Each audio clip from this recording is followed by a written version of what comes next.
Good morning, everybody. We're just going to go ahead and get started. It's about 30 seconds earlier than I said. It's 8:04 and some change. But that's close enough. Class was supposed to start 4 minutes ago. So we'll just get it going.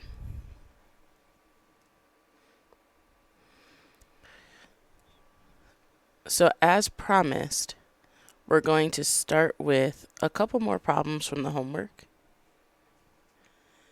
And this will help towards your studying for the exam as well. So I chose a couple more that folks had some problems with, and we'll go through these. The first one, we've got an electric current passing through water, and you're making hydrogen and oxygen gas. What STP volume of oxygen gas is obtained from the electrolysis of 90 milliliters of water? So what you need to understand is this first sentence: water, hydrogen, and oxygen gases. That tells you what the chemical equation is, and then you have to balance that.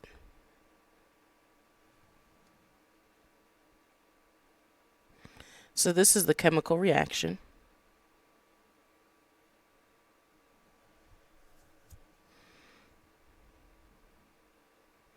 We've got water.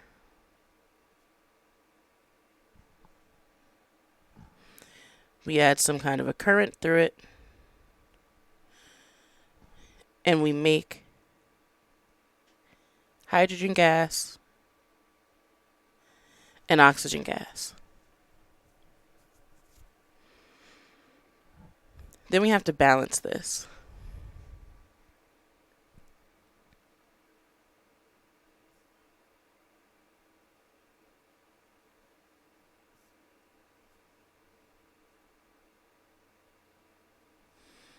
So currently, we've got 2 hydrogens and 1 oxygen on the reactant side, 2 hydrogens and 2 oxygens on the product side.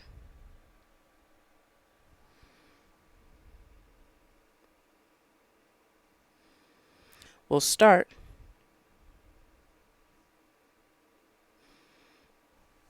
by dealing with the oxygen. Multiply by 2 on the reactant side.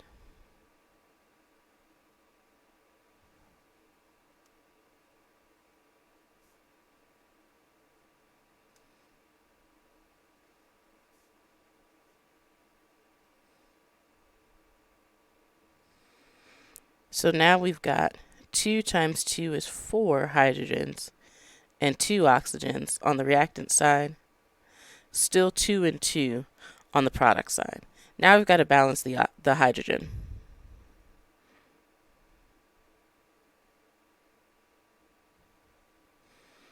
We're going to put a 2 in front of the hydrogen gas on the product side.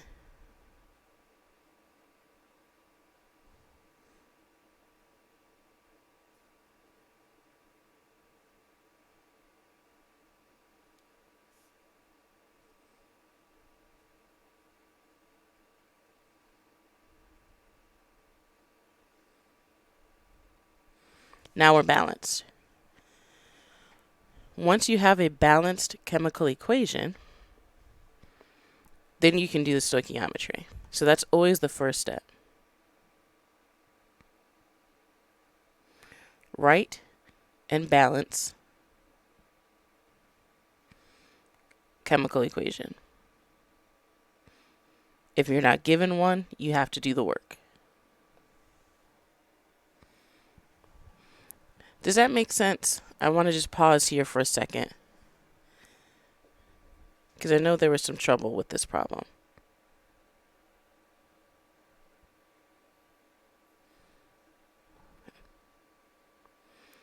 So that's the first step.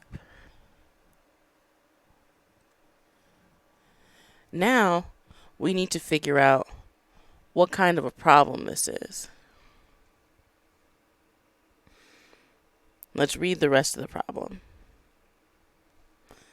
What STP volume of oxygen gas is obtained from the electrolysis of 90 milliliters of water.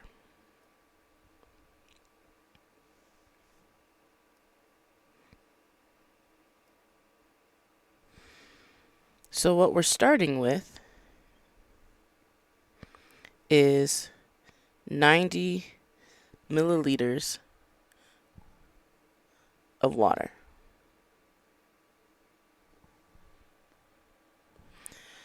We haven't done anything like that where we're using the volume of a liquid, but there is something that we do know about water. The density of water is 1 gram per milliliter. So we can convert the volume to some number of grams of water using the density.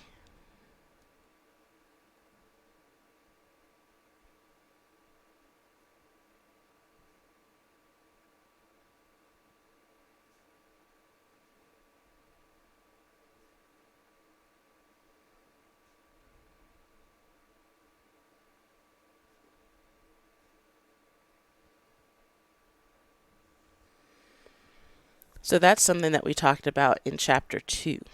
Okay, so that's a throwback to that. From there, we can figure out what kind of stoichiometry problem it is. So once we have grams of water, which 90 milliliters is the same as 90 grams.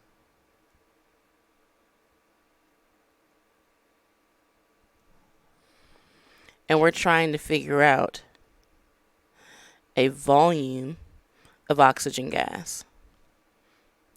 That makes this a mass to volume question.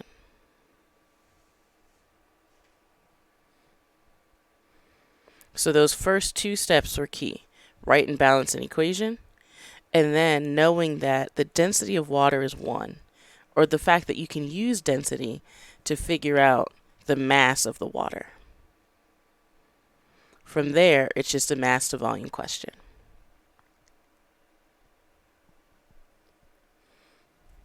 So I'll go ahead and write out the plan for mass to volume.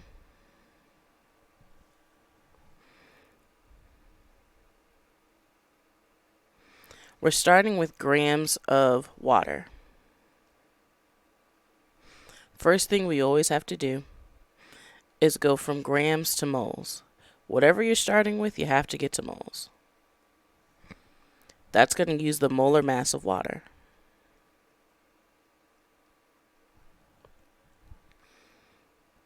We'll just use 18.02 here.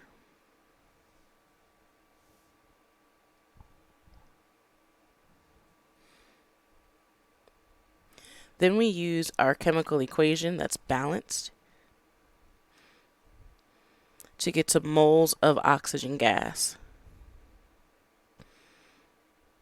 We'll need a mole-mole ratio in the form of B over A. B is always the substance that we don't know anything about. So that's the oxygen gas. The A is the substance we do know something about, which is water.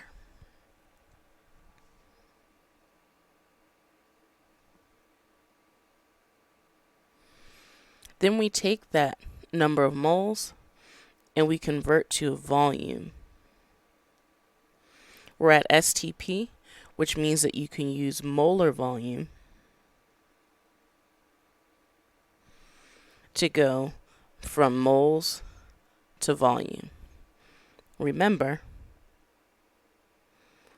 1 mole of gas is equal to 22.4 liters of gas.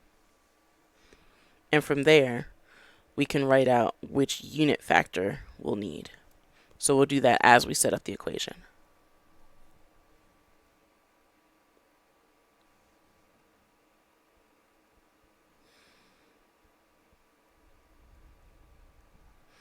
Starting with 90 grams of water,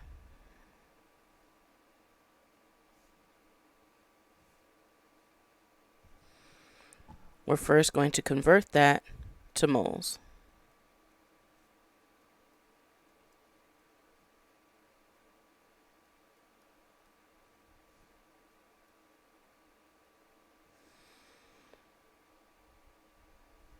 Now for our mole ratio, we need to put the number of moles of oxygen gas from the chemical equation. There's no coefficient in front of it, so it's just a 1. Same thing for the water. We write down the number of moles of water, and there's 2 in our chemical equation.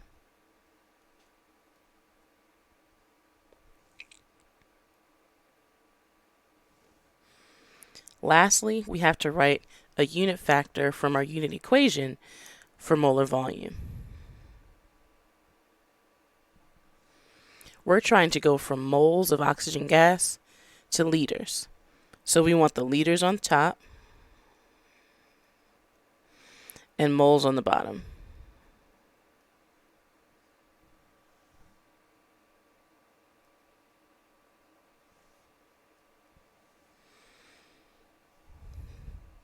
Do our unit analysis. We get to moles first. Then we get to moles of oxygen gas. And we end with liters.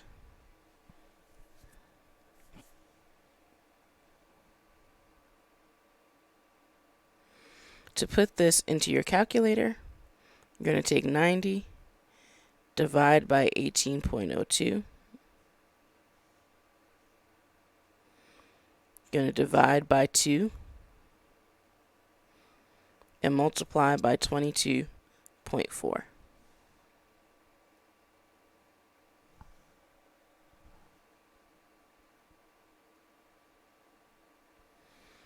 And you should get 55.9 liters of oxygen gas.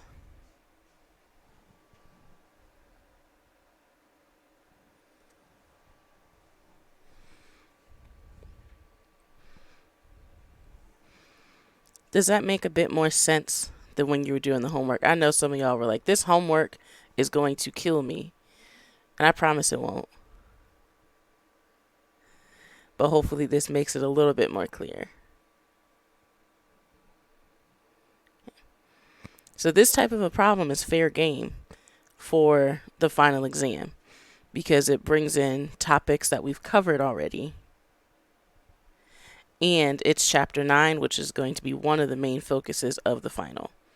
So the final will focus on chapters 9 and 10 since you haven't been quizzed on that at all by me. But it will also have some questions from all the previous chapters that we've covered.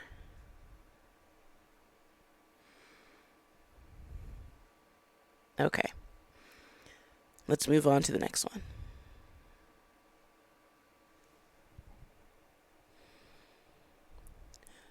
Far fewer words in this problem. How many grams of calcium hydroxide must react to give 1.59 grams of calcium phosphate? First thing you always want to do when you're given an equation is make sure that it's actually balanced.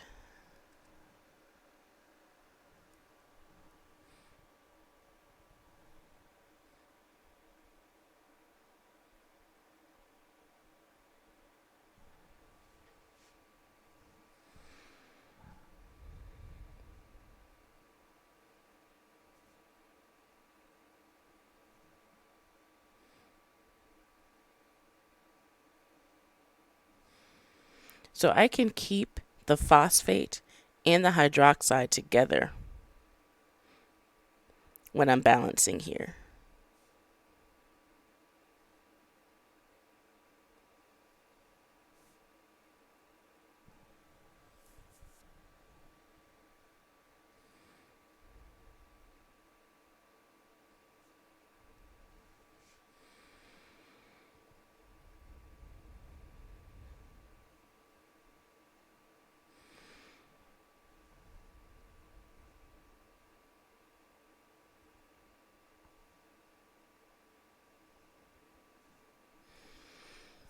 So this equation, not balanced at all.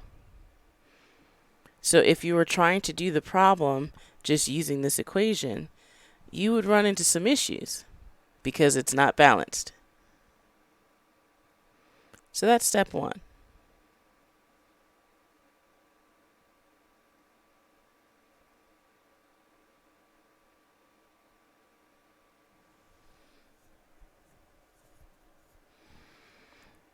Do you want me to go through the whole thing of balancing, or can I just skip ahead to what it should be?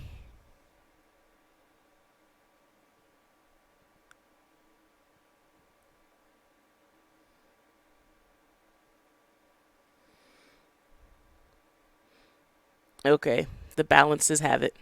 So I'll show you how to balance it.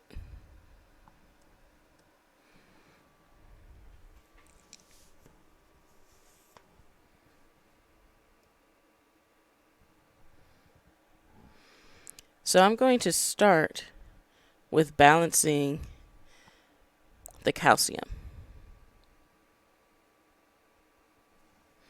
I'm going to put a 3 in front of the calcium on the reactant side.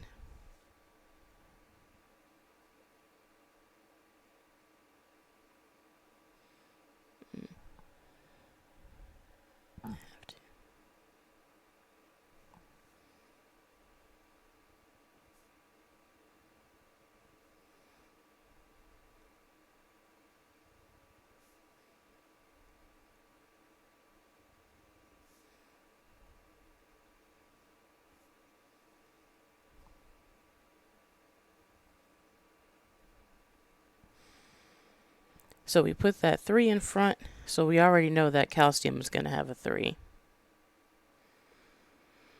We haven't changed anything else with the sodium or the phosphate. So those are the same.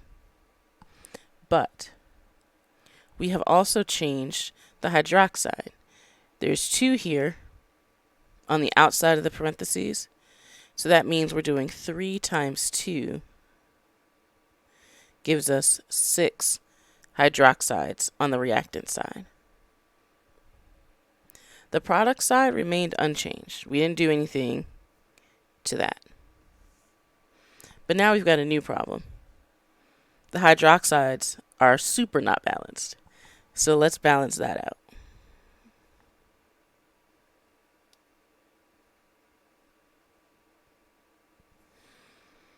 We'll put a 6 in front of the compound that we see with hydroxide. That's the sodium hydroxide. And see where that takes us.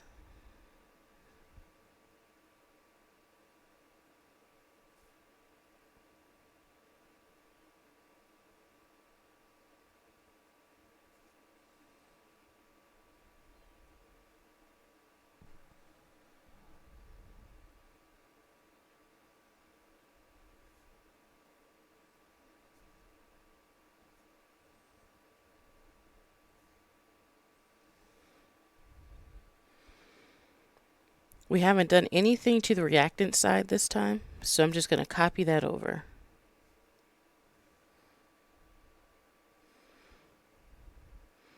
Then we go through, we've got 3 calciums, 2 phosphates. Now we've got 6 sodiums and 6 hydroxides. We've got to fix that now.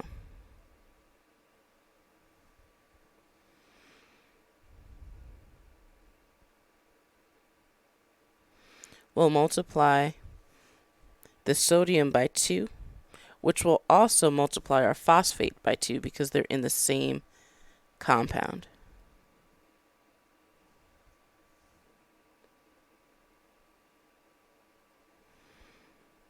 Gonna try to squeeze it on in over here to leave myself enough room.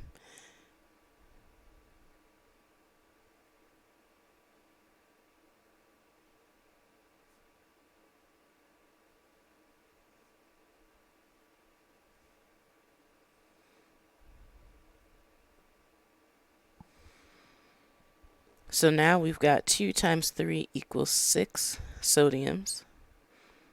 We've got 2 phosphates, 3 calciums, 6 hydroxides. We've got 3 calciums, 2 phosphates, 6 sodiums, 6 hydroxides. Now we're balanced.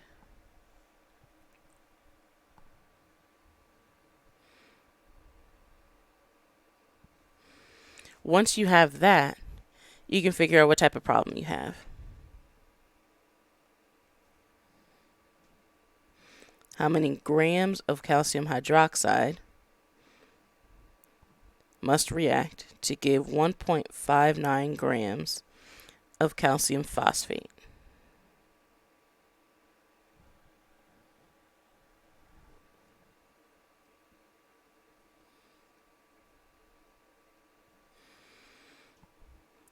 We're asked about a mass, and we're given a mass. 1.59 grams.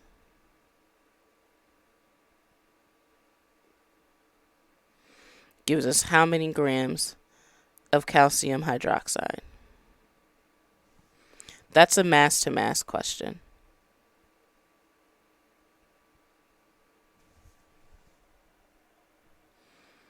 So I'll write out the plan here. We're starting with grams.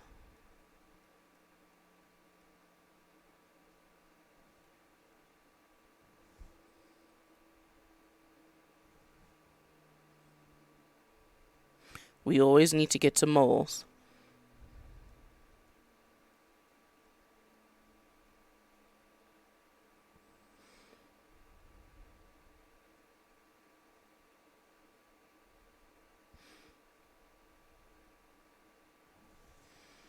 So we need the molar mass of calcium phosphate.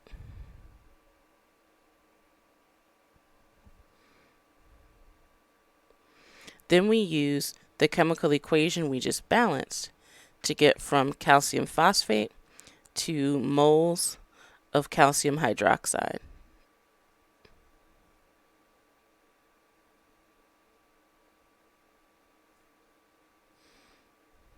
We'll need that mole-mole ratio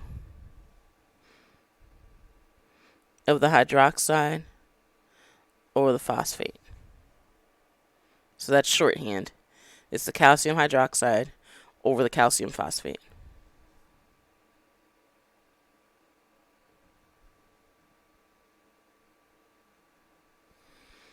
From there, we need to get to grams of calcium hydroxide. You'll need the molar mass to do that.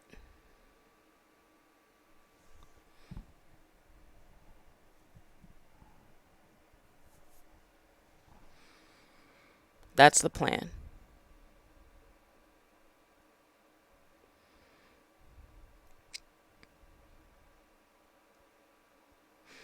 The molar mass, I'll just write this out. I'm not going to write out how I solved it, but hopefully you remember how to do molar mass from chapter 8.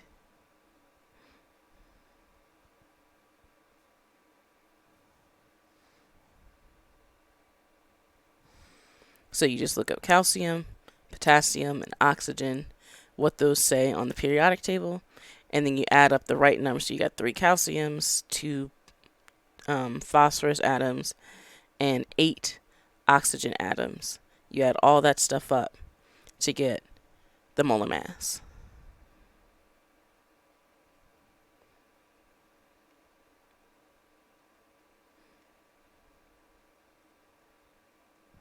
You do the same thing for the calcium hydroxide.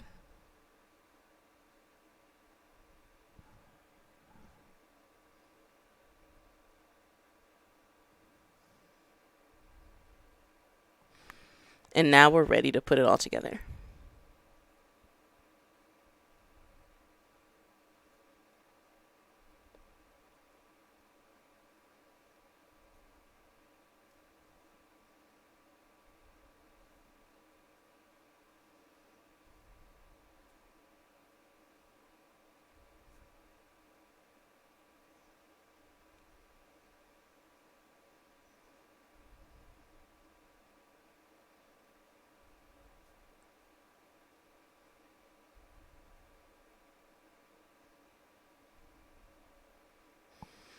So that first one will get us to moles.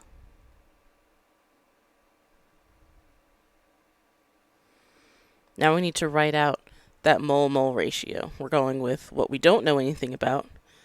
We're looking at the chemical equation. That's the calcium hydroxide. And there's 3 moles of that.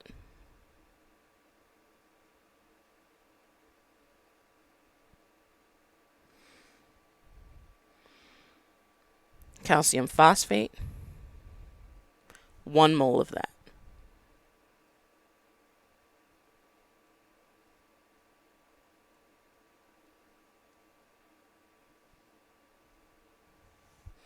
That's our mole-mole ratio. Then we use the molar mass of calcium hydroxide.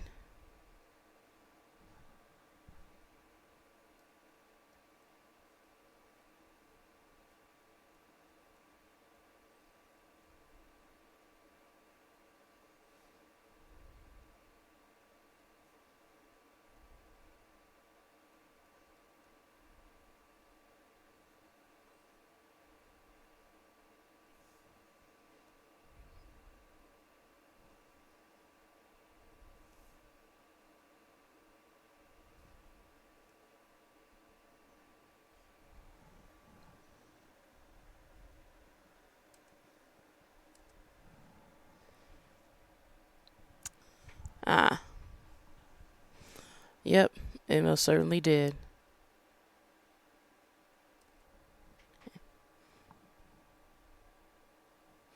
So let's do a quick recap of where we are.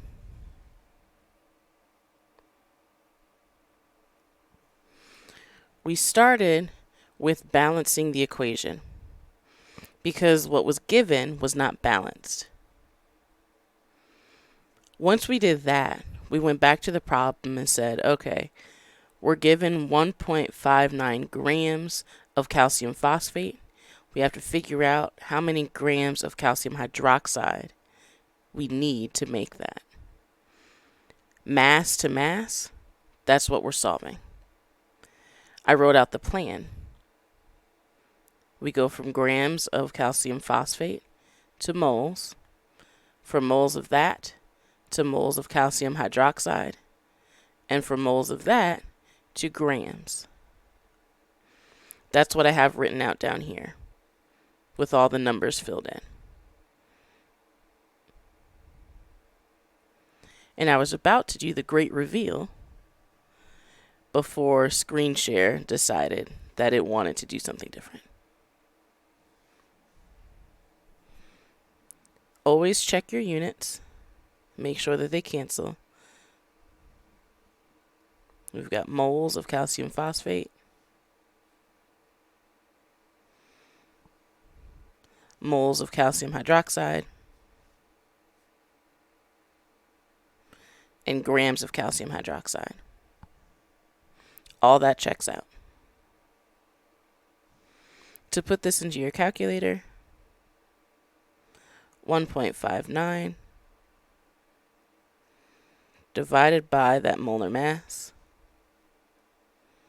multiply by 3, and then multiply by 74.092, which is the molar mass of the calcium hydroxide. When you do all that fancy math, you should get 1.14 grams of calcium hydroxide.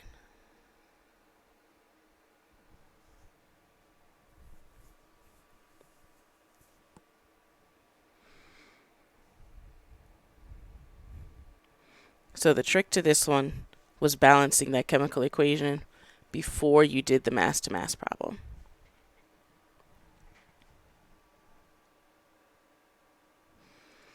Any questions so far? Could be questions about this problem, about the final, anything like that.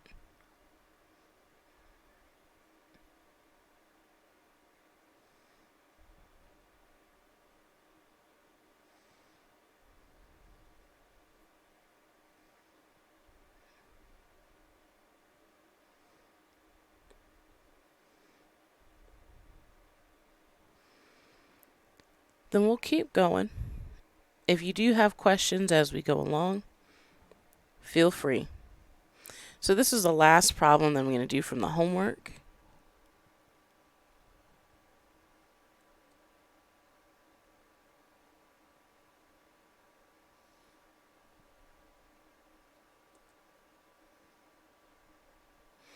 Actually, this one isn't homework. This is final exam. Oh.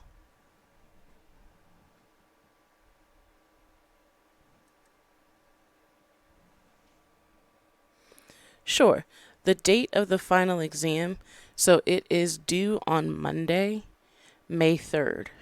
So I'll be posting your take-home exam today, and I'll put out an announcement when that is up. And you'll have until 11:59 p.m. on Monday to turn it in. So you'll do it kind of like we were doing the chapter check-ins. Show me all your work. Give me a PDF on Blackboard. You're good to go.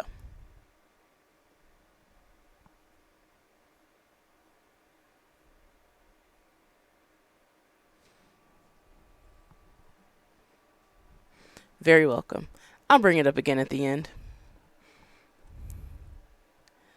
Okay. So this one's actually a final exam review. Just going to fix that.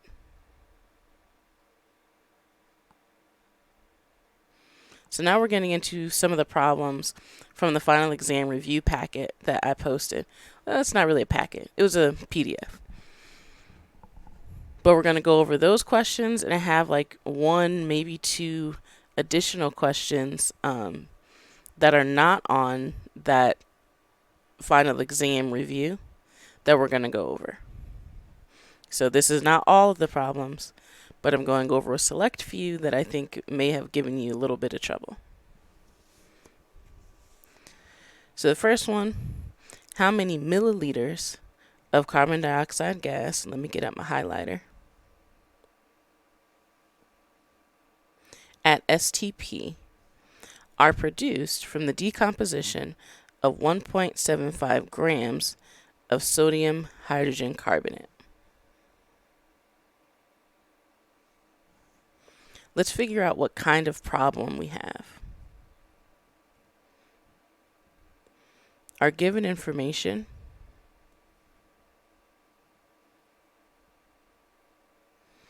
we're starting with the number of grams of something, and we need to figure out the number of milliliters of carbon dioxide gas at STP. So we're starting with the mass, and we need to find a volume. So this is a mass to volume question.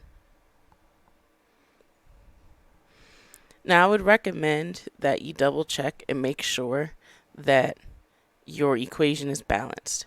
But generally speaking, if you see coefficients in there like this 2, that means it's probably balanced. But double check just to make sure. I wrote the question, so I know it's balanced. But you should always check.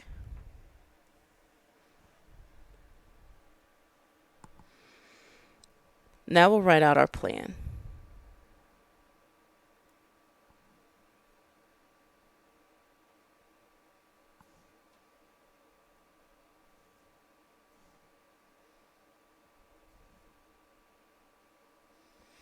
We're starting with sodium hydrogen carbonate.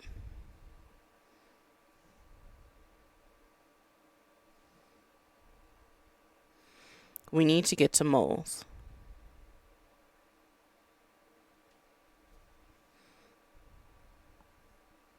We need the molar mass.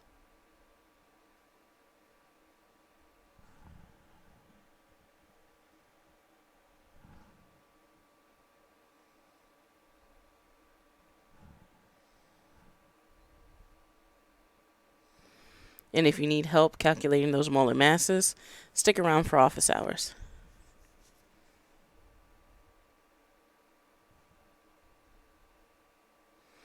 Once we have moles of that, then we can get to the number of moles of carbon dioxide.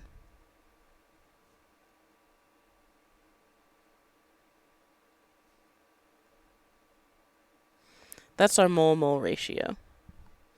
And it's going to have the form of what we need to figure out, which is the carbon dioxide, over what we already know, the sodium hydrogen carbonate.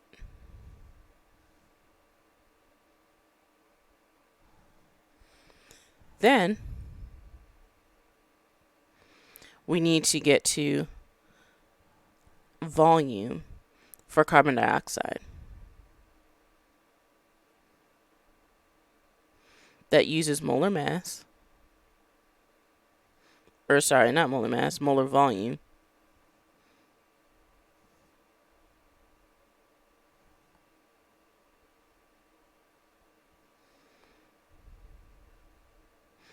One mole is equal to 22.4 liters. But the question is asking about milliliters. So we need to get to milliliters of carbon dioxide gas. So that means we need to use a unit factor that converts from liters to milliliters. So I'll throw that in at the end.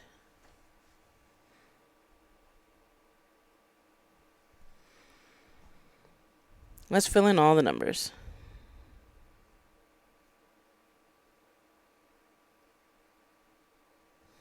And you're always welcome to kind of work ahead of me if you haven't started working on the final exam review. You don't have to just watch. If you like to do, go for it.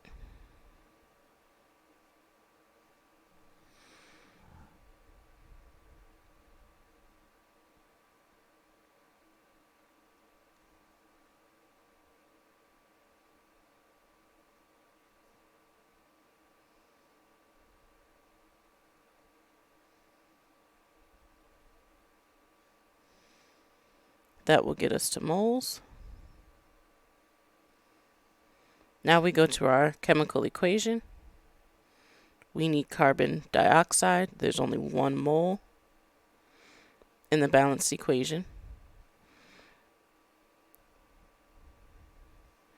And the sodium hydrogen carbonate, there's 2 moles.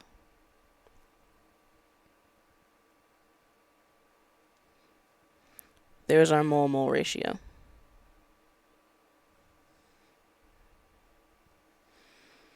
Now we need to get from moles of carbon dioxide to liters. So 1 mole goes in the bottom.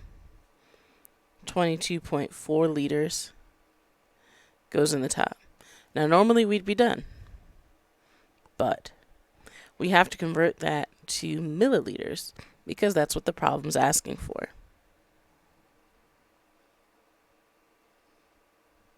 There are 1,000 milliliters for every 1 liter. That's a throwback to chapter 2. You should be able to do that conversion.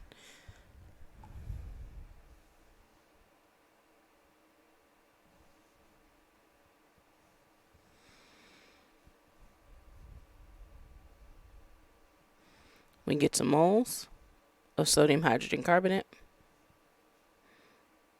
moles of CO2, liters of CO2, and milliliters of CO2. To put this one into your calculator,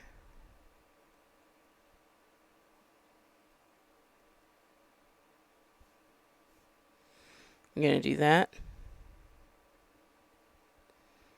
Divide by 2.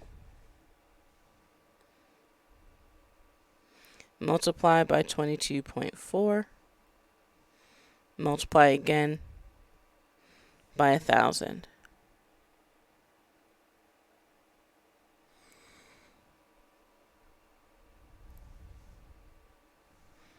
When you do all that crazy math,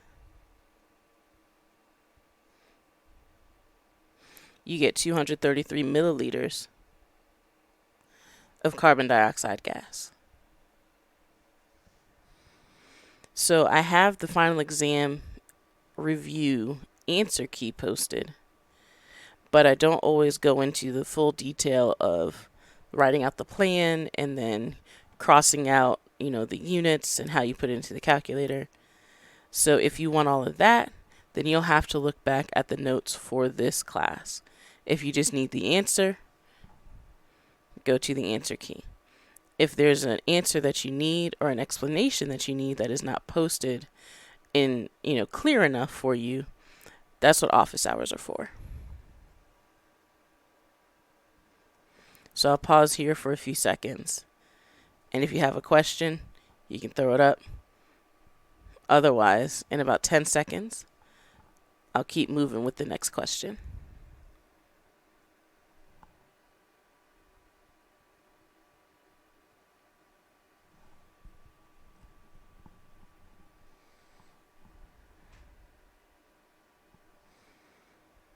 Alrighty.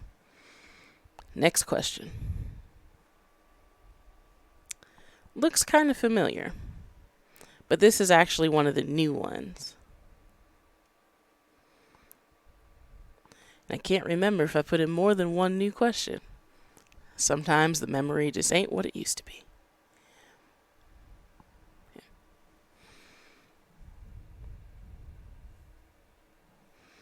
So we still need to figure out the number of milliliters of carbon dioxide gas produced from the decomposition of sodium hydrogen carbonate.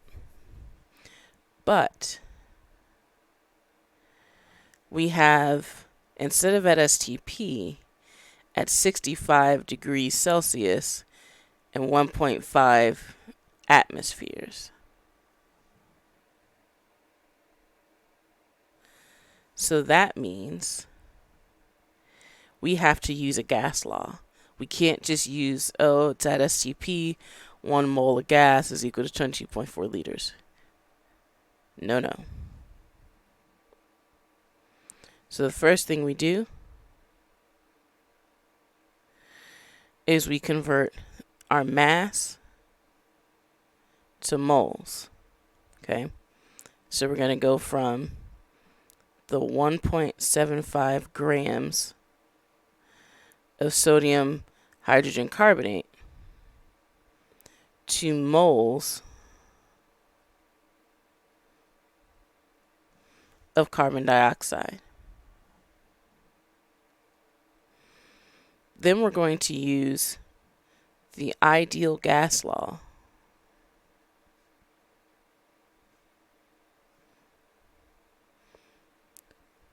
to solve for the volume. So when you see that you have a temperature and a pressure or any kind of conditions for a reaction and there's a gas being produced, you will need to use the ideal gas law.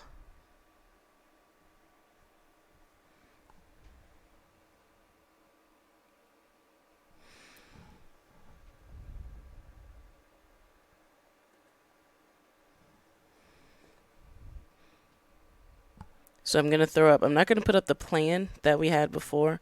I'm just going to write out the equation to get from the mass to moles.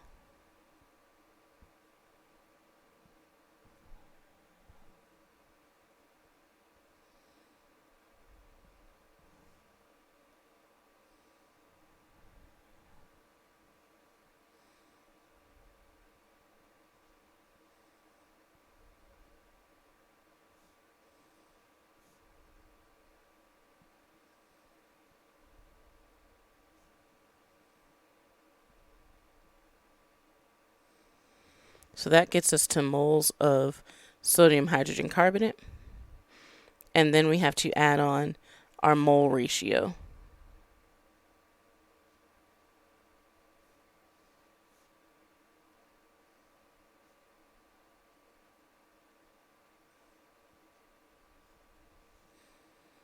And we're going to stop there.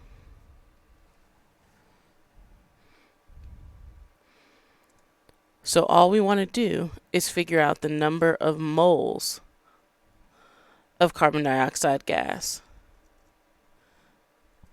And then we're going to use that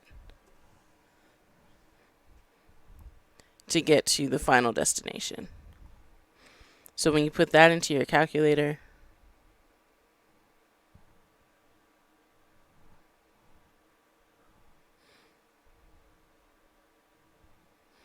I'm going to carry through several digits here because we're not ready to round yet.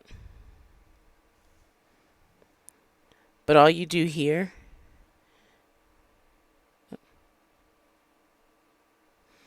is you take the 1.75 divide by 84.004, the molar mass,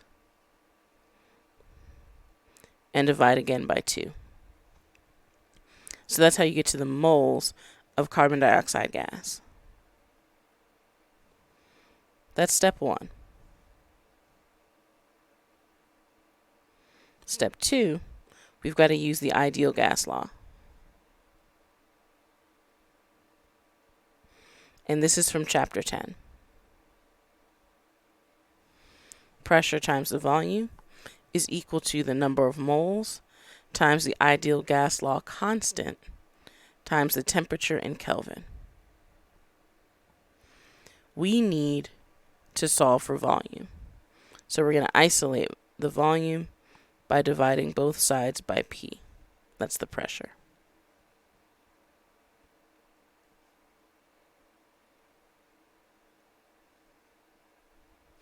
That's the equation that we're going to use.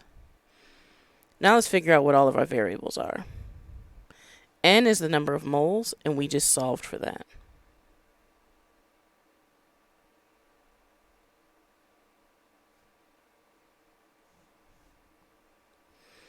R is the constant.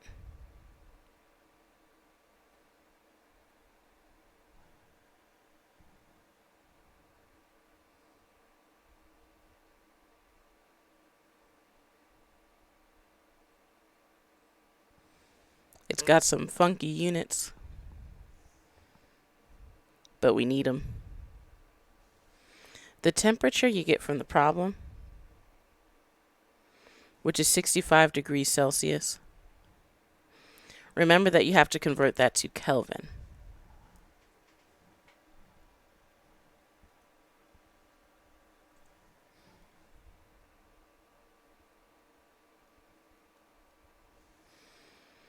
To do that, you just add 273.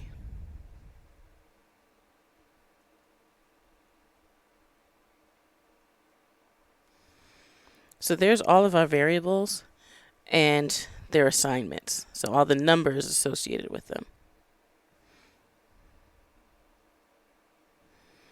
Now I'm going to go ahead and fill everything in.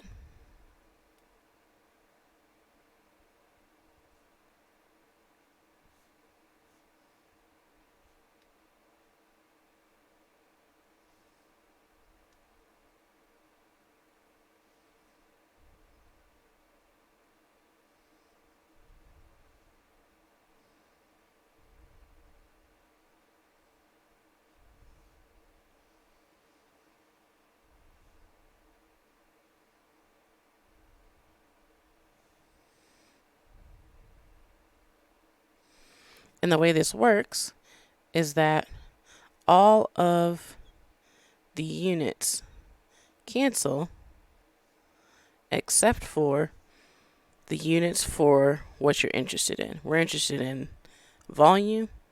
All of the other units cancel except for liters.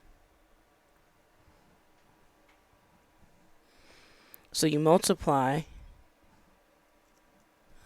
the 3 at the top, the 0.01042, times the gas law constant, times the temperature in Kelvin, and then you divide it by the 1.5.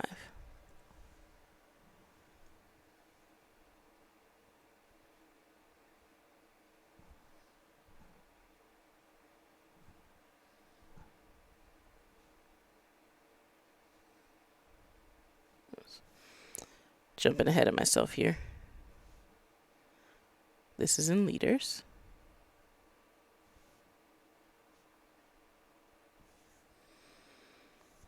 So we have the number of liters, but that's not what the question is asking for. It's asking for milliliters. So our third step is to convert liters to milliliters.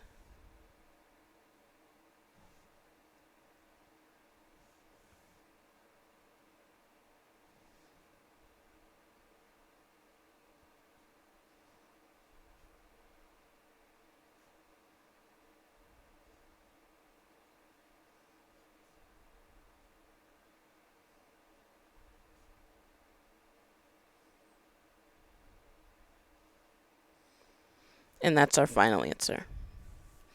So you can see the difference between using STP conditions and using other conditions. The volume of gas is different. So again, if you're looking at the exam review like, I don't see that question, that's because it's not there. So this is a new one. But I wanted to give you another example of this.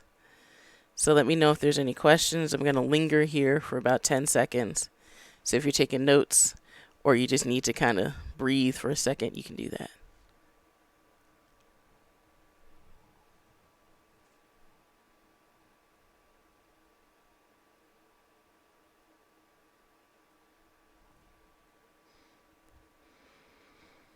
If there's no questions, then I'm going to push forward.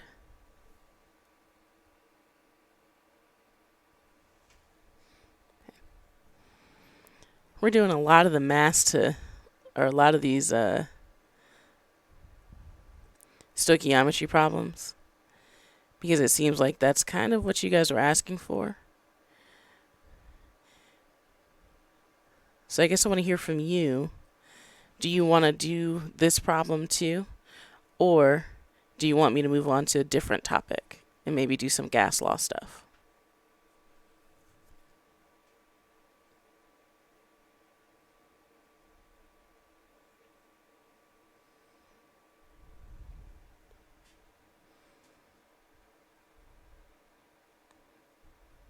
All right.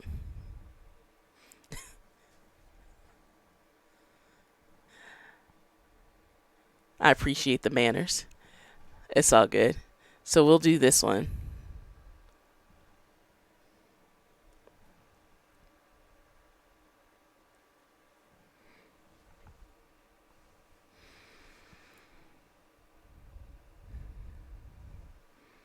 We've got 1 gram of magnesium hydroxide reacting with 0.605 grams of sulfuric acid. What is the mass of magnesium sulfate produced? That's the first part. And then somebody actually does it, and they get this as their yield, 0.455 grams. What is the percent yield? So this is a 2-part question. But it's really just helping you to get to that final answer. The mass of the magnesium sulfate produced, that's the first question, and that is the theoretical yield.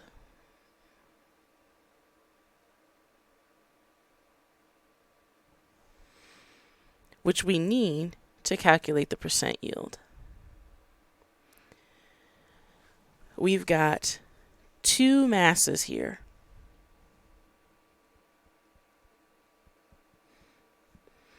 And we're asked about a mass. So it's a mass to mass problem. And it's a limiting reactant problem. So we have to figure out how much magnesium sulfate would be produced with 1 gram of magnesium hydroxide. Then we have to do the same set of calculations with the 0.605 grams of sulfuric acid and figure out which one makes the least amount of product. That's going to be our theoretical yield. Then we use that to calculate the percent yield. So here we go.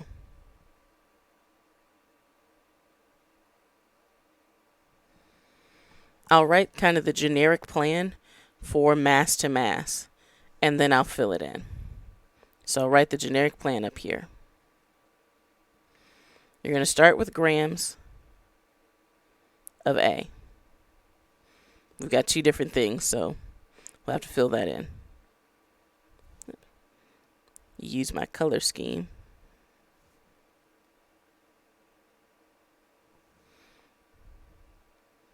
We have to get to moles of A. You need the molar mass.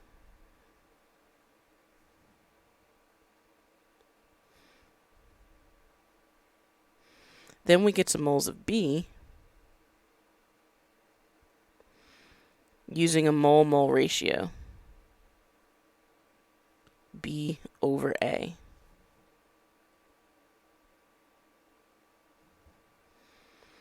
Then we get to grams. This requires the molar mass of B. Now let's do that for both of the reactants that we're given information for, starting with the magnesium hydroxide.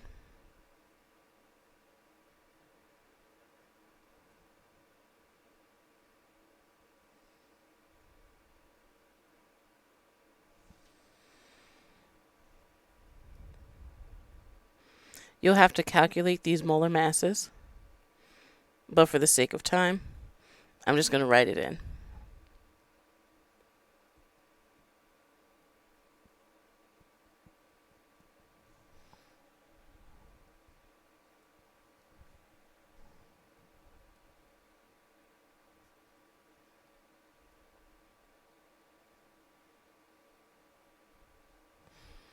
That will get us to moles of our magnesium hydroxide. Then we go to the chemical equation. Our B is the magnesium sulfate. That's here. 1 mole. Because we don't have a coefficient in the balanced chemical equation, it's just 1 mole.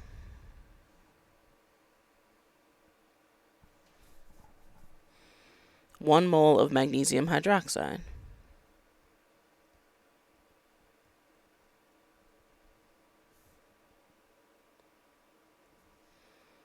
And I should say again, make sure that you double check that these are balanced, because they may not be. I did the problem, so I know it is. But when you're doing your final exam, you should always make sure that it's balanced. Unless it explicitly says in the problem, use the balanced chemical equation to solve this, make sure it's balanced.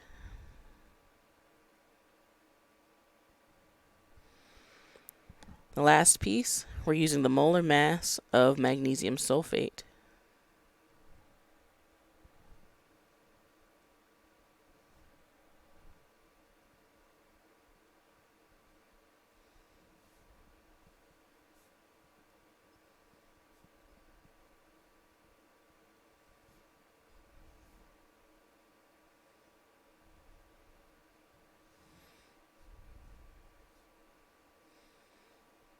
Moles of magnesium hydroxide,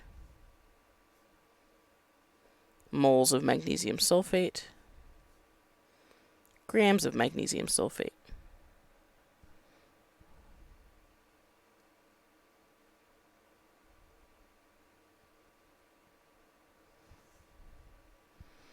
Now we've got to do the same thing, but in this case, we're using the sulfuric acid.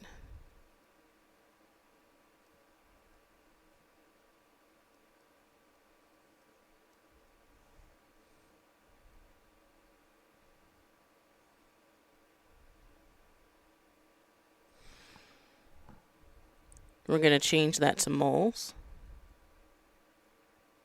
by using the molar mass.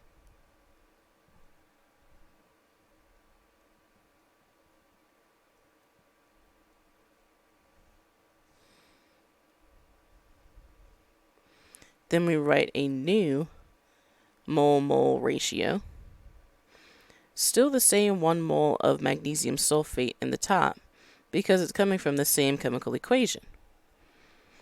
But on the bottom, we're going to write how many moles of sulfuric acid we see, and there's only 1.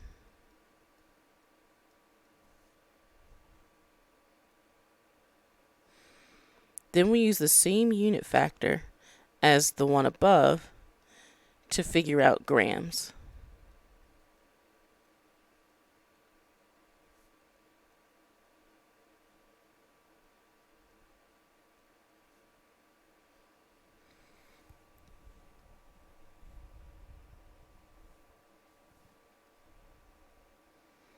Moles of sulfuric acid,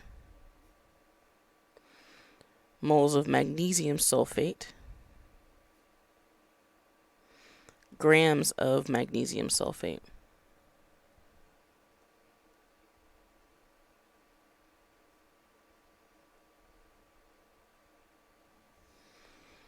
Then we have to play the game of which one is less.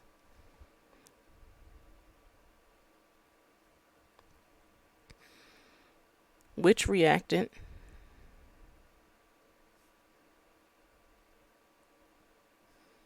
makes the least product?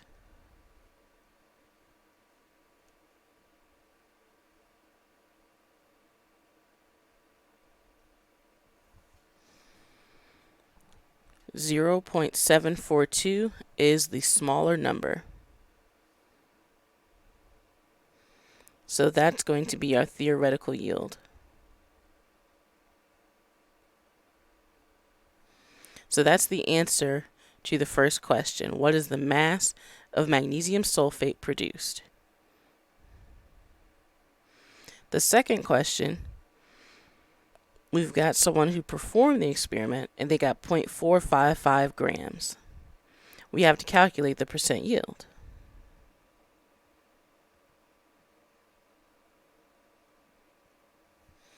Percent yield is equal to the actual yield over the theoretical yield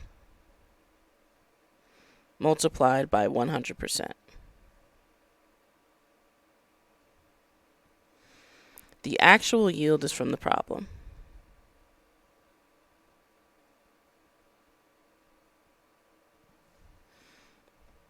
.455 grams. It'll always be in the problem because you can't figure that one out. The theoretical yield is what we calculate using mass to mass or mass to volume, whatever stoichiometry problem.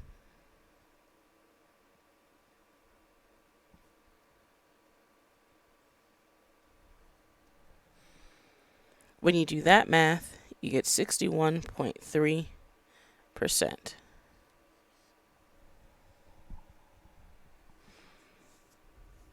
So that was mass to mass first with limiting reactant to figure out what the theoretical yield was. And then we use that theoretical yield to calculate the percent yield. So I'll pause here for a minute. And if you have any questions, you can throw it up in the chat. Otherwise, after about 10 seconds, we'll move on.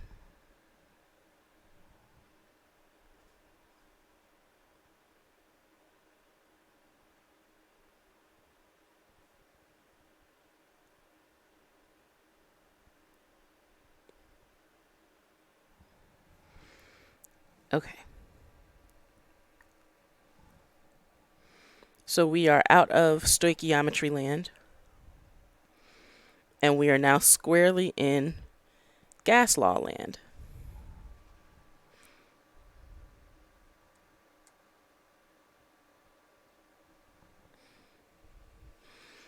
A sample of oxygen gas occupies 855 milliliters. Let's get the highlighter out. At 710 millimeters of mercury. The temperature is 155 degrees Celsius. What is the mass of the sample?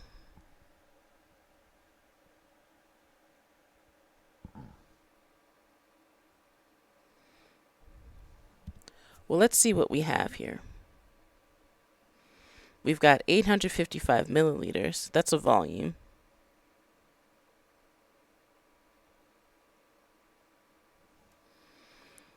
We've got a pressure, 710 millimeters of mercury. We've got a temperature of 155 degrees Celsius. And that's it. We don't have any second or final conditions. The only gas law that we have that we can do something with all three of these and there's no other, final conditions is the ideal gas law.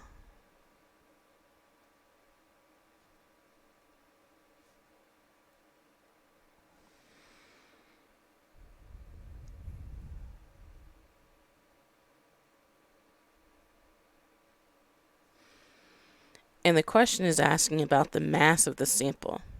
The ideal gas law is the only one that can connect to mass. The reason is it uses moles.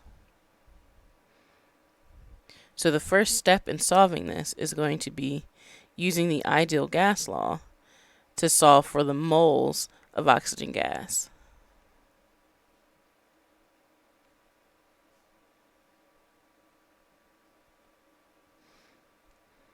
That's going to be the N. Then you use molar mass and the number of moles you calculate to convert to grams.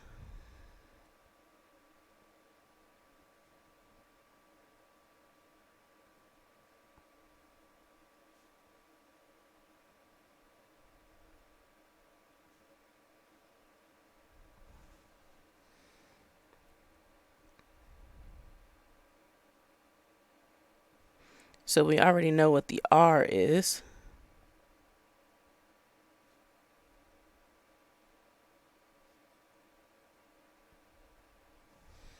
That's a constant. But our N, we have no idea. Now we've got a little bit more work to do here. Notice that in our constant, we have atmospheres. Our pressure is in millimeters of mercury. In the constant, we've got liters. Our volume is in milliliters. So we need to do a little bit of converting.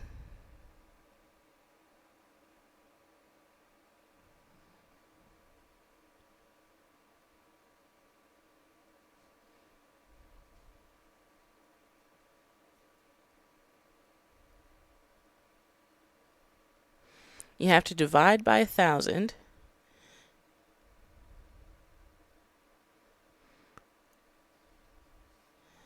to get the number of liters of gas.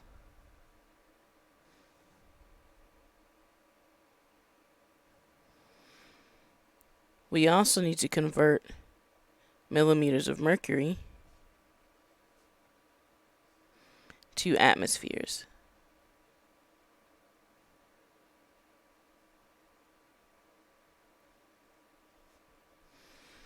You will be given, well, it's a take home, so you have all this information, but you would look up the conversion to go from millimeters of mercury to atmospheres. That's in chapter 10. There's a table of units of pressure, and it's got everything in there that you need to do this part of the problem, the conversion. So when you do this, you divide 710 by 760. And I'm carrying some extra digits here.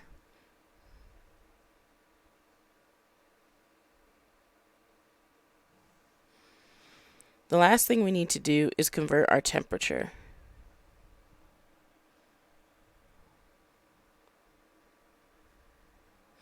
Kelvin, you take your degrees Celsius and you add 273.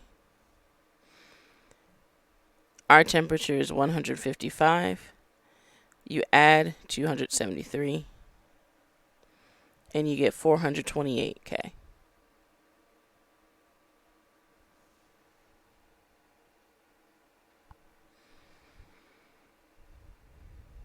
So that was a little bit of pre-work before we can actually use the ideal gas law. We're looking to solve for N, so we need to take our ideal gas law and isolate N. Divide both sides by RT.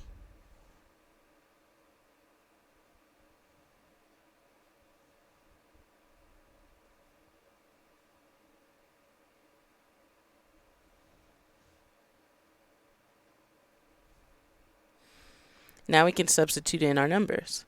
And remember to use all the ones that you converted. So checking your units, especially with gas law problems, is critical. Because if you don't have units canceling out, you're absolutely going to get the wrong answer.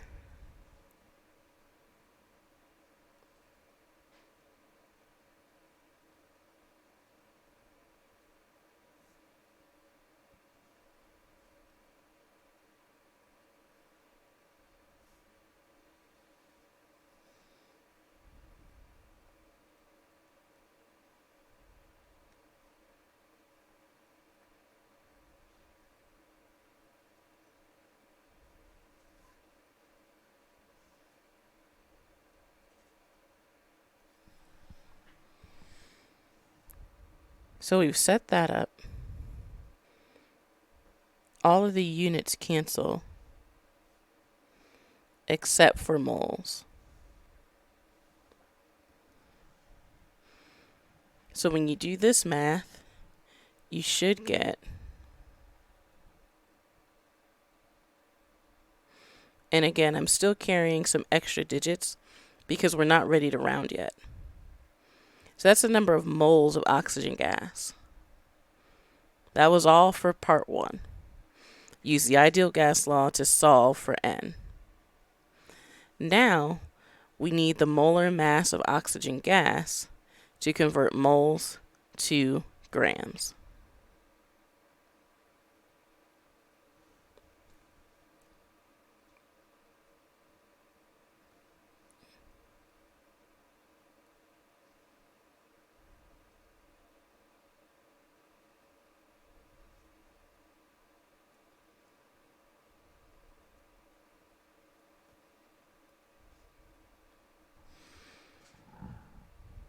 So you can use 32 here if you want. I went with all of the digits. You still get the same answer.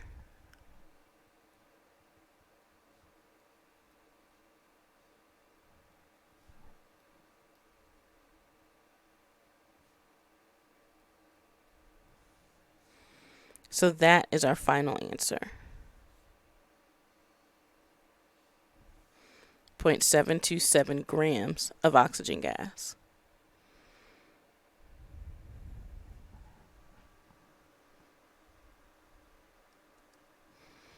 I'll pause here for just a few seconds. And if there's any questions, you can let me know. This one is detailed pretty well on the final exam review answer key. But sometimes it's helpful to hear how, the thought process behind it. And for that, you need the video, which I'll be posting ASAP because I know you guys might want it.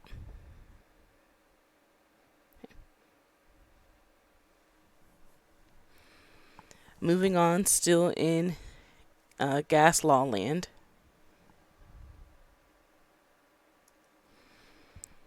We've got 1.25 moles of helium gas.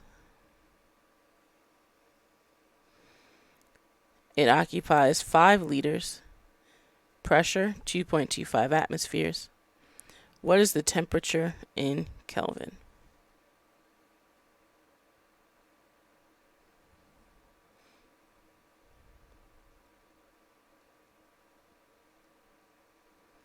Well, we've got a number of moles. We've got a volume. And we've got a pressure.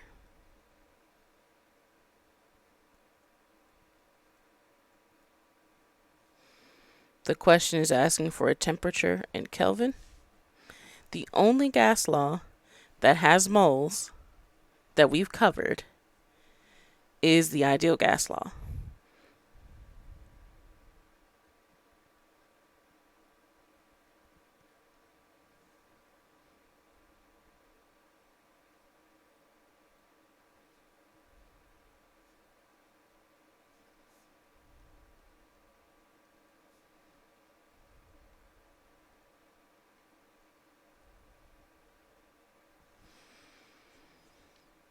So we're solving for temperature this time.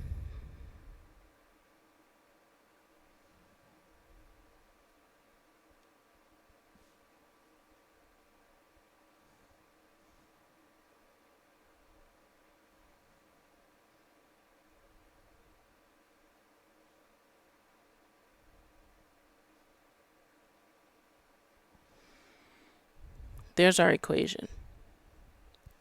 And remember that R is a constant.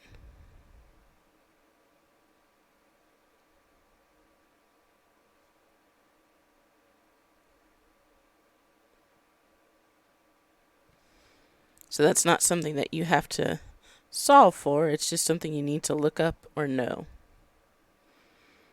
We're given everything in the problem. No conversions needed.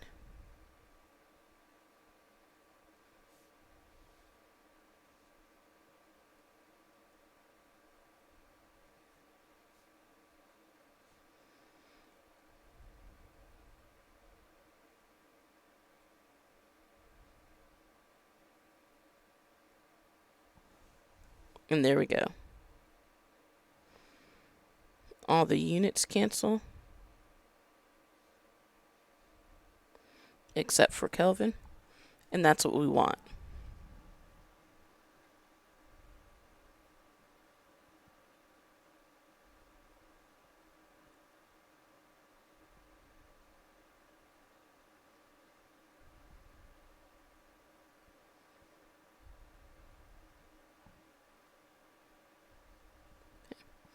So I think this one is a new one as well. And it is just from one of my gas law problems, practice problems.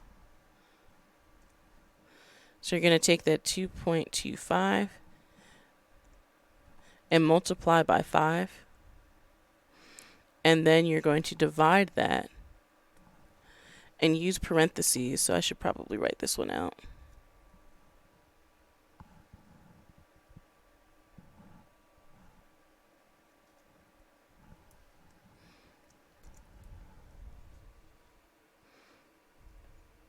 So when you put this into your calculator,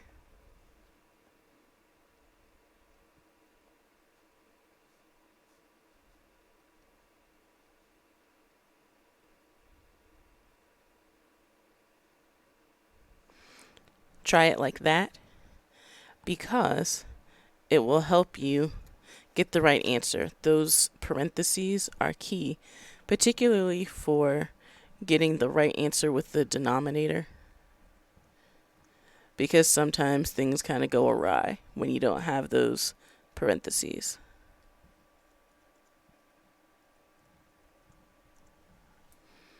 When you do that math, you should get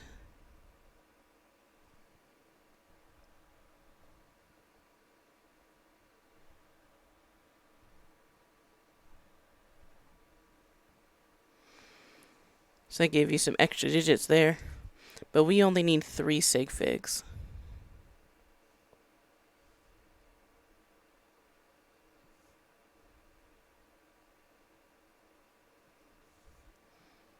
So that's 3 sig figs with the decimal point there.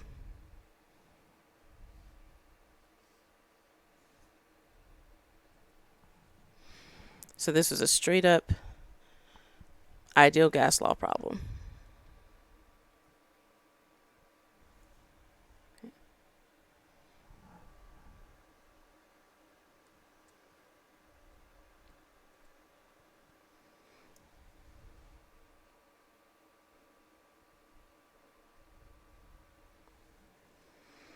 Got a few more to do.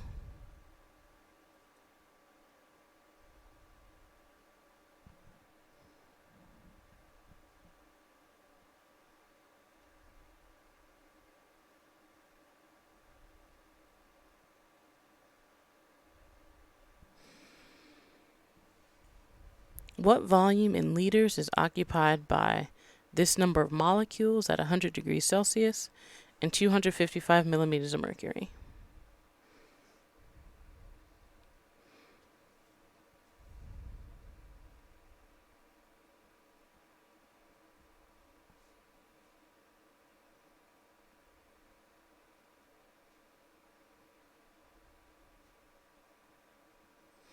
We've got a number of molecules, which we could get to moles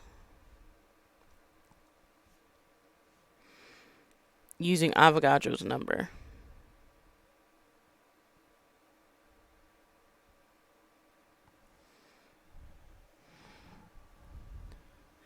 And then we've got a temperature.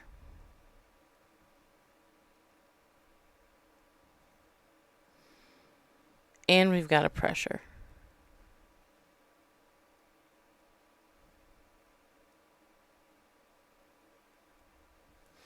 So if we've got the potential for moles, temperature, and pressure, and we're only given one set of variables, then that means, again, it's our old friend, the ideal gas law.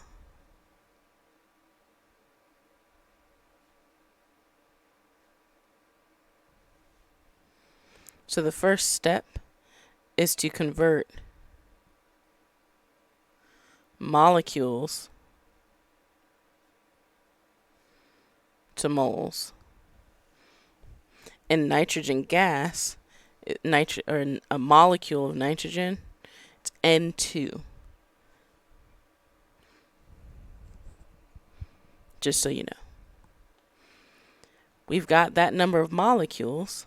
Avogadro's number is 6.02 times 10 to the 23rd. And that's what we have to use to do this problem.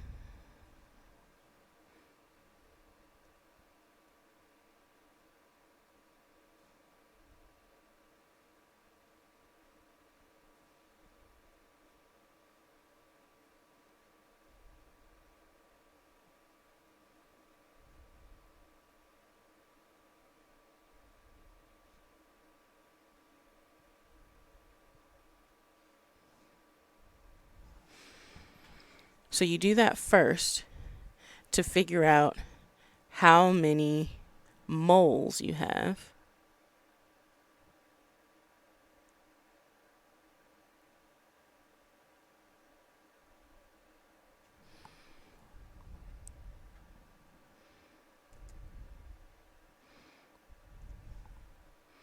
In 1 second to, there we go.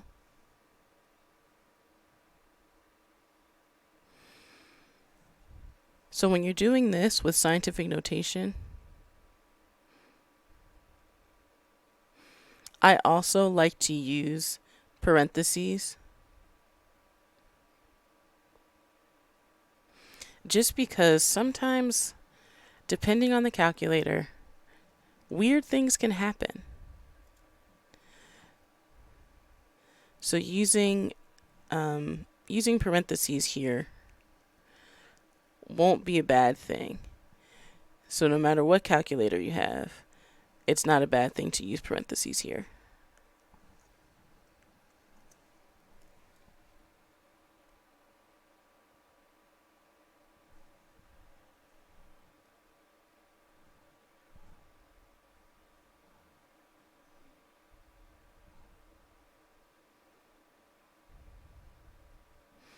I'm carrying some extra digits because we're not at the very end yet.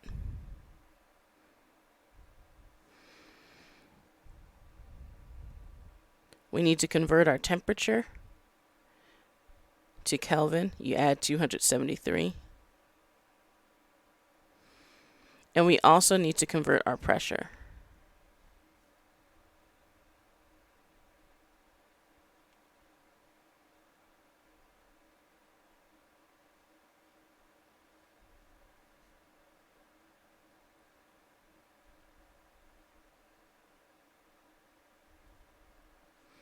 So just like before, you take that 255 and divide it by 760.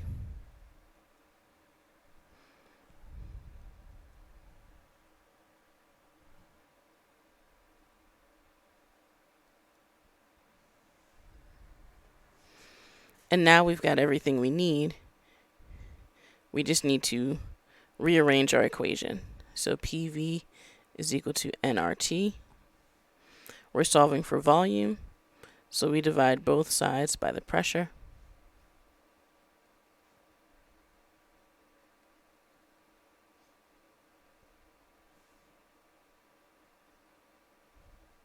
The number of moles we figured out already.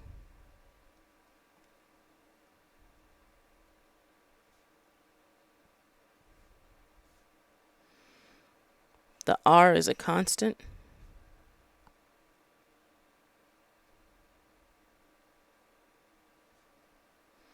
And the temperature was given in the problem. Just had to convert it. The pressure we also converted.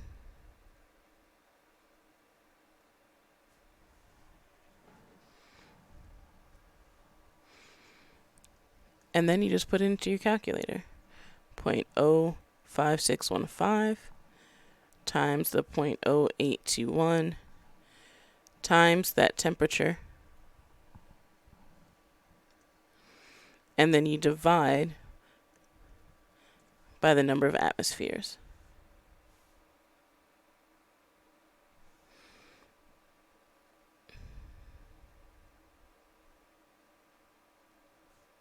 I like to use parentheses here too.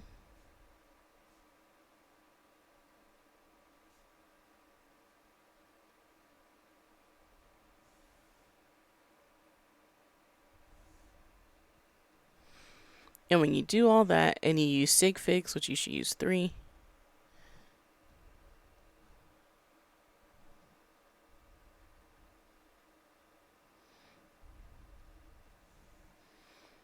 that's what our volume is. 5.12 liters. I forgot to show you the units.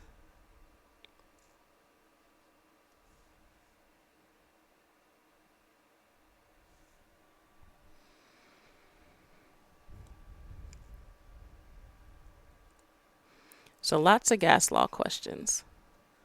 Hopefully this is helpful since we just ran through all those questions last week. I wanted to give you some more reinforcement with the gas laws. So how are we doing so far? You think, has this been helpful? Do you think it'll be helpful for doing your final?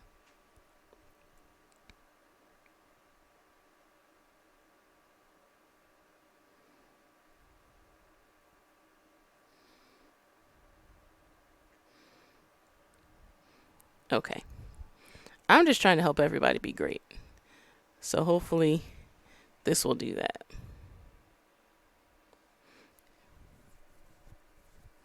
Still in gas law land.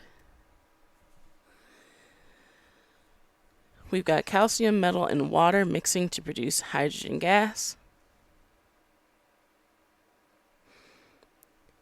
We've got a volume of wet gas, and it's 95 milliliters, 20 degrees Celsius, and that's our pressure. We need to figure out the volume of dry gas at STP, and we're told what the vapor pressure of water is at 20 degrees.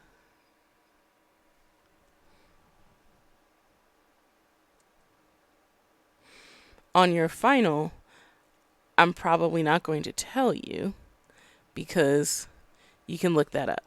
So don't forget about that.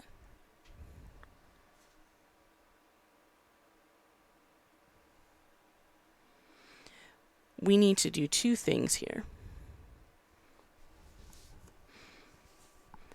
The question is the volume of dry gas at STP.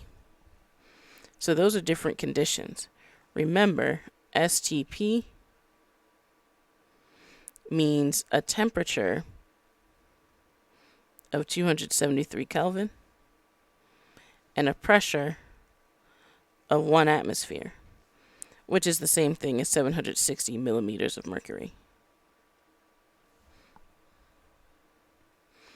So what we really are given is 2 sets of conditions.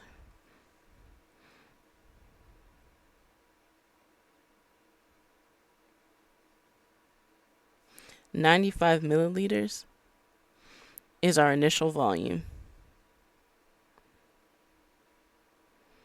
20 degrees Celsius, our initial temperature.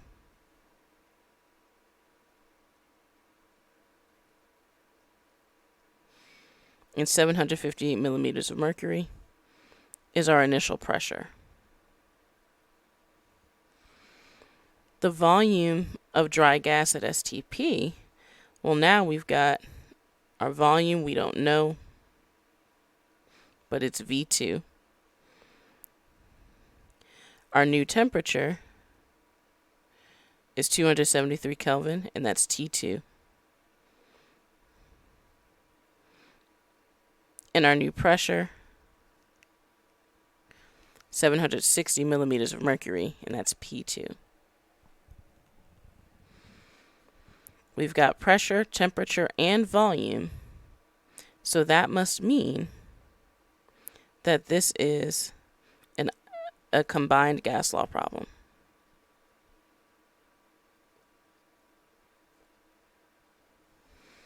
But before we move forward, there's one problem. This pressure. That pressure is equal to our total pressure And we were told in the problem that we have wet gas, which means that the 758 millimeters of mercury isn't just hydrogen gas. There's also water vapor.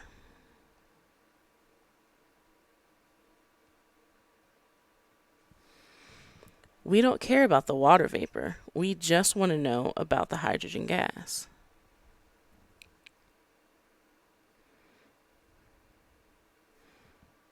So we need to subtract the partial pressure from the water vapor to get to the actual pressure of the hydrogen gas.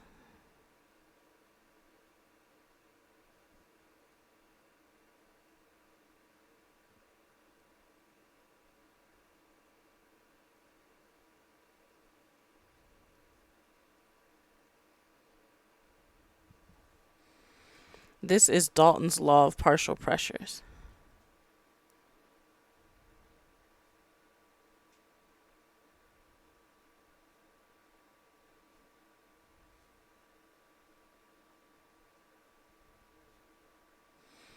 We're using that to find the pressure of the hydrogen gas. Then we use that pressure in the combined gas law.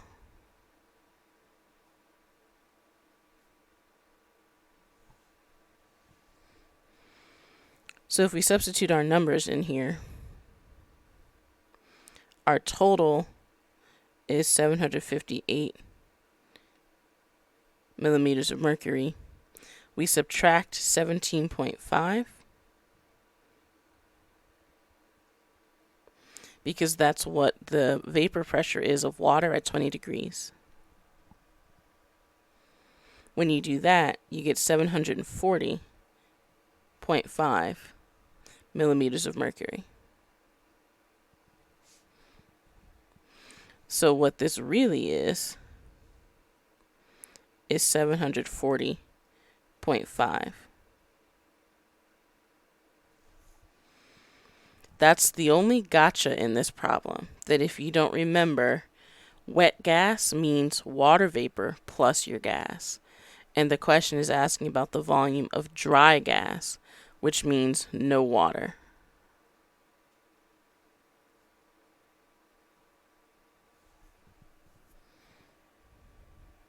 Once you have that, you can go to the combined gas law.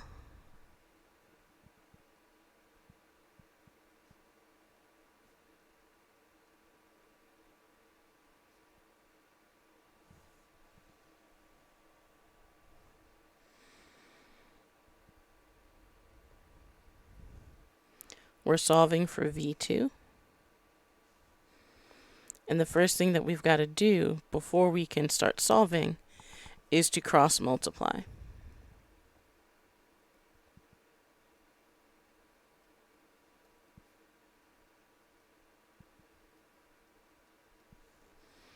Then we can divide to isolate V2.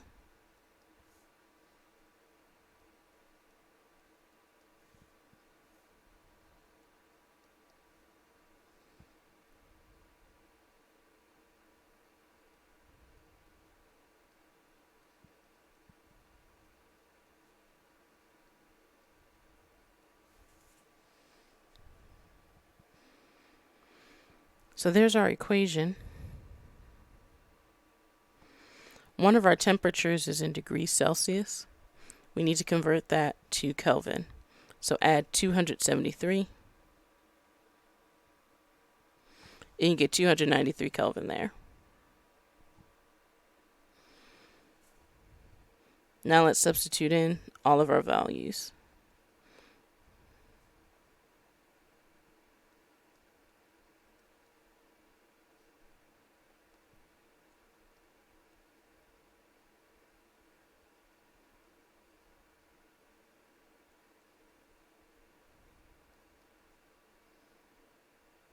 T2 is 273 Kelvin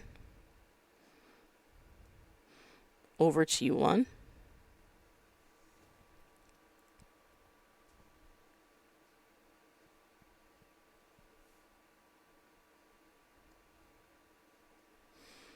When you do that math, don't forget your parentheses. They will help you greatly.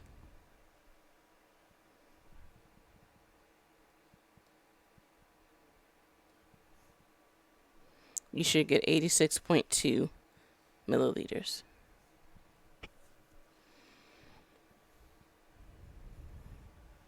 So I'll pause here for a second. And if there's any questions, you can let me know. Otherwise, we'll keep moving forward.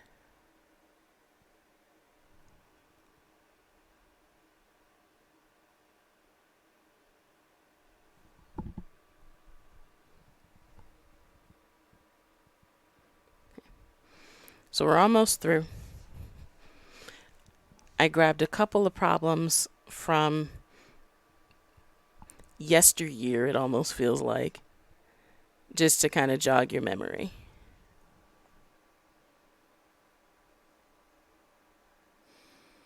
So this first one, we're doing a conversion. We've got nanograms and milligrams here.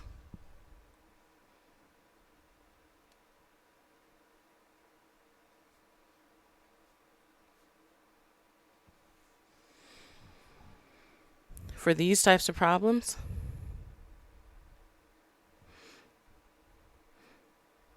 when you rewrite the question like this and you see a prefix on both sides, that means you're going to need to do two conversions. We need to go from milligrams to grams and then grams to nanograms.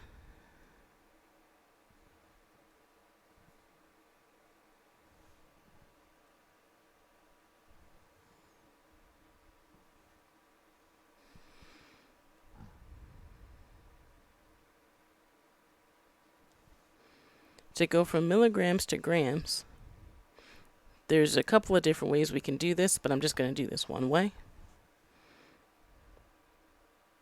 If I have 1 milligram, that's the same as saying I have 1 times 10 to the minus 3 grams. And then I can write unit factors.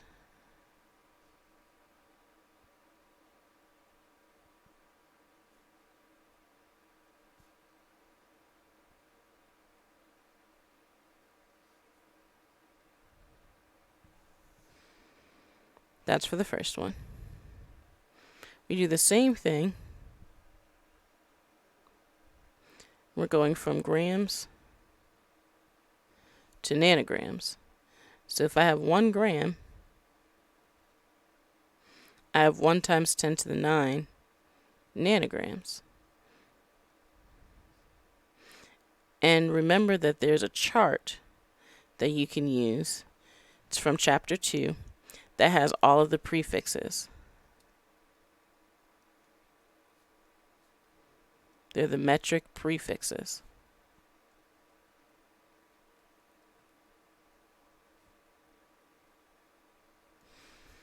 You'll need to look that up for this problem.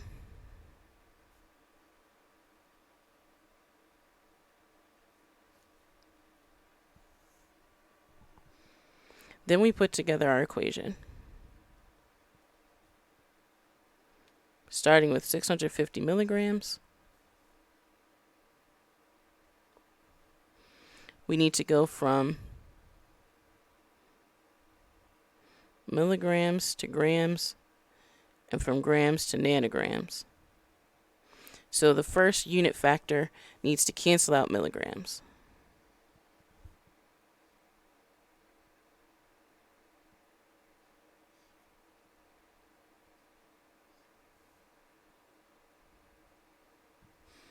The second unit factor needs to cancel out grams and give us nanograms.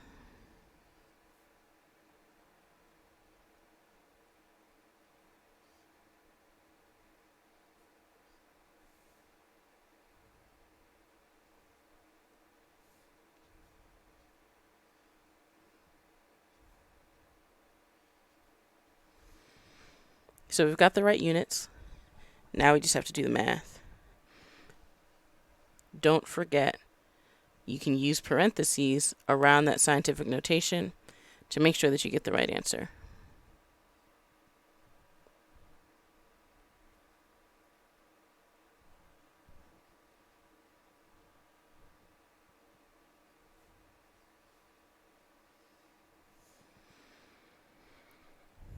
So that's just a quick refresher on metric prefixes. You will see something like this on the exam. It's a very helpful thing to know how to do. And especially if you need to take another chemistry course after this, this is something you'll have to do.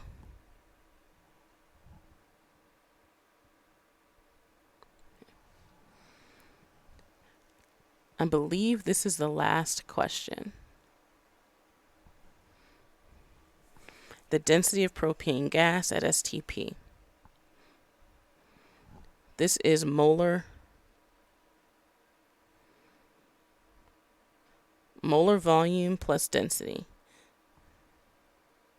Those are the two concepts here.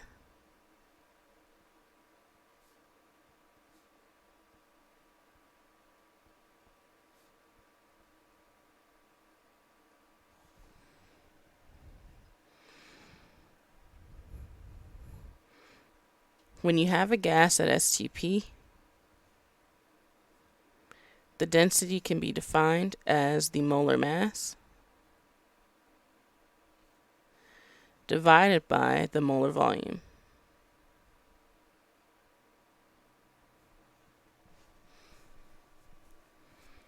So for this question, the first thing you have to do is calculate the molar mass of propane.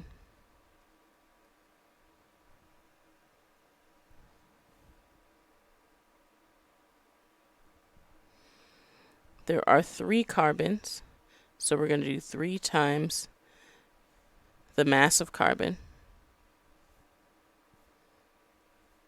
And there are 8 hydrogens, so we do 8 times the mass of hydrogen. You add that together,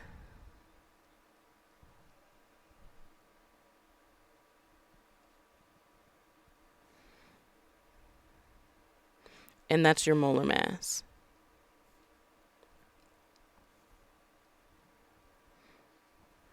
Then we use the equation. Molar mass is what we just found.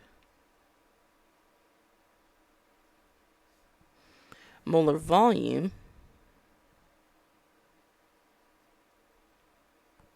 is 22.4 liters.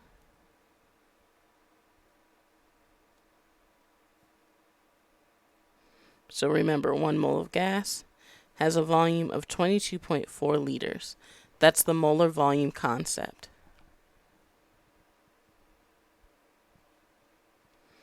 You take that, divide, and you get 1.99 grams per liter. Don't forget your units. Grams per liter, that's the units for gas density.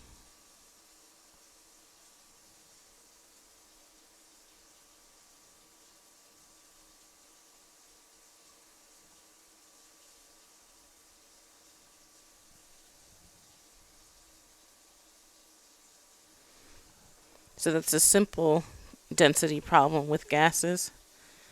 You've already had kind of the more difficult one where you have to figure out the molar mass. But I just wanted to refresh you on that because I saw a lot of folks getting that one wrong on the exam when I was grading it. The exam 4 that I graded.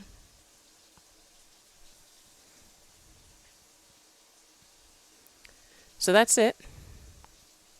Here's your reminders. Take home final. That's due Monday, May 3rd by 11:59 p.m.